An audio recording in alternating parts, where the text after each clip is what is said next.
This one actually uses a default parameters. So sometime a user may not supply a parameter, and in those cases you can actually give you can actually define a function that will take a default value.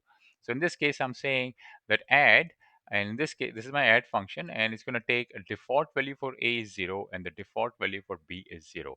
So if the user does not supply the value of a, or he does not supply the value of b, these are the corresponding value is it going to take. Okay, and so answer is going to be a plus b, return my answer. So I'm calling my function, I'm just calling using result equal to add. Now over here I'm not specifying any parameter. When I run this, you can see that it prints out 0, because since I did not specify a and b, but default it took a as 0 and b is 0. So 0 plus 0 is 0, returns 0. So my result equal to 0, and I print my result, and the answer is 0. All right, now let's stand this time.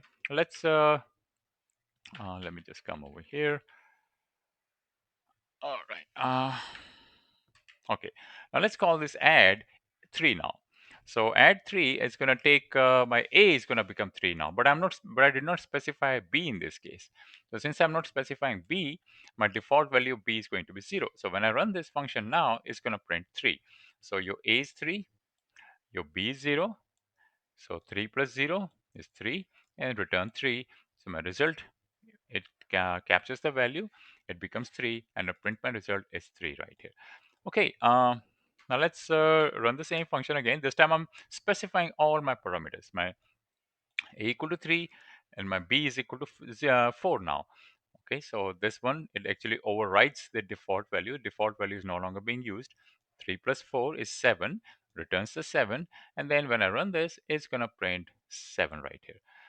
Okay, let's take a look at this function. So this one actually is defined power. In this case, this is a power function. So if you remember from your high school math, your power function essentially takes the value and it computes the power of something. So for example, let's just see. Yep.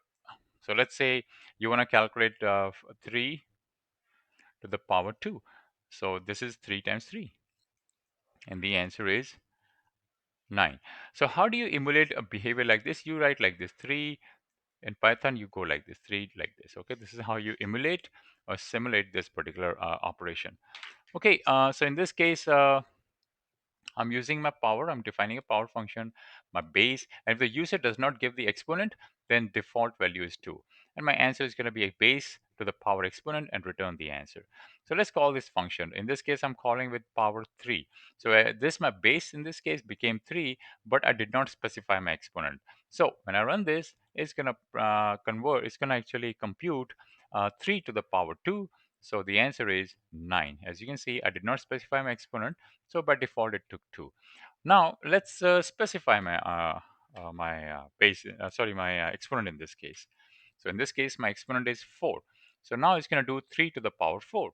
So when I run this, it's printed. Oh, let me just run this. Yeah, there you go. Okay. So now, oh, don't need this thing. Okay. So now result power 3 comma 4. So my base became 3 and my exponent became 4. So it did this computation right here, and 3 to the power of 4 is 81. It printed 81. Let's take a look at this one. This is actually a function with multiple return values. So in this case, I'm defining rectangular properties. You have three properties of rectangle. Let's say you're trying to buy a land, and there's an area associated with the land, there's a perimeter, and maybe there's a price associated with the land, and you want to return your area, you also want to return the perimeter, and you want to return the price. So this is the logic I'm using to actually do that. So this rectangular properties, it takes the length as a parameter and takes the width, two parameters. Is taking, calculating the area, which is length times width, calculating the parameter, which is the formula right here. I'm using this simple formula that we learned from a high school. Now I'm using simple logic over here. I'm saying that if my area is less than 100, then the price is going to be 2000 multiplied by the area, which is this area right here. Otherwise, the price is going to be equal to 3000 multiplied by the area. This, let's say this is just a simple logic that is being used to calculate the price of a land. And then now I'm returning my area, I'm returning the parameter, and I'm returning the price.